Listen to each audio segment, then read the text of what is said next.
The events of that day 25 years ago changed the city and changed the lives of those involved and taught us all about effective leadership and disaster response. We will never forget.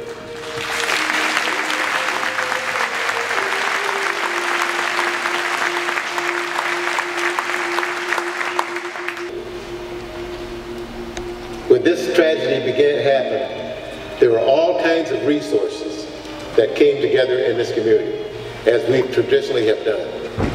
Fortunately, the first one that we had on the scene was 185. They were there.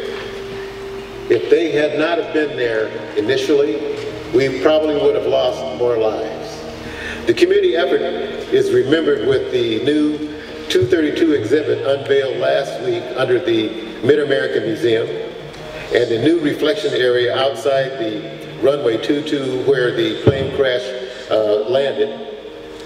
The exhibit also showcases the area where the training took place, as has been mentioned, 2 years in advance of the tragedy. Amazing, amazing, ladies and gentlemen. One of the first things you might notice about this new exhibit that was just opened about 2:32 is a piece of mangled metal pulled from the rubble.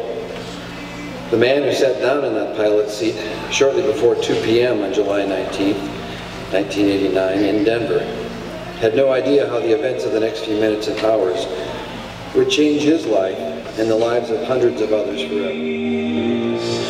I am strong when I'm on your shoulders.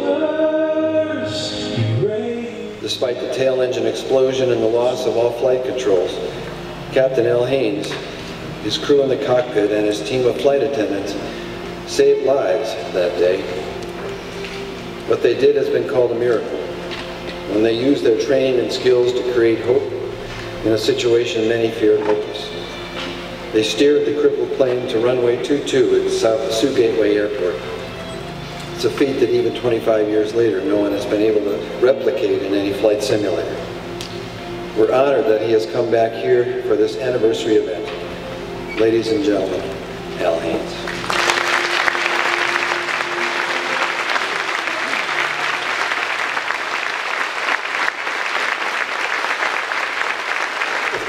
I don't know what I'm supposed to say up here, right? Everybody knows where I was. They know where they were. Not much question about that. And we certainly didn't intend to come to Sioux City the way we did. But we are very grateful and very appreciative of everything that took place at Sioux City. And I don't know how we can possibly explain to you, everybody's tried, how much has come out of Sioux City. The way pilots are trained, the way flight attendants are trained, the way fire departments are trained, the communication services that Gary set up on the hill up there, that all came out of 232 and what all of you did. But the world needs to know that out of this terrible tragedy, there has also come great triumph for many of us. There are endless stories of survivors and family members of those who died, who have picked up the pieces, who have dusted themselves off, who have moved on and refused to allow the crash of Flight 232 and its aftermath to dictate their lives and take away their dreams. Fortunately, there are many more of those stories than the others. I personally know of many of these people. They're a great testament to the incredible human spirit, and I'm incredibly proud of them. And many of them are in this room today. Dennis Feeney, Nicolette Feeney, Sean Feeney, Brenda Fay, Joseph McNally, Annabelle McNulty, Philip McNulty, Michael Moylemans, Stephen Thoreau.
this time, late afternoon, 25 years ago, hundreds of rescue personnel from numerous communities were gathered nearby. All eyes were on this site as a DC-10 with 296 souls on board struck the pavement on its final descent. These gouges here in the pavement with grass growing in them represents the place where the plane first struck ground, the landing gear. This still reminds us that what took place was very, very real. A sign of the scars that for many never truly went away.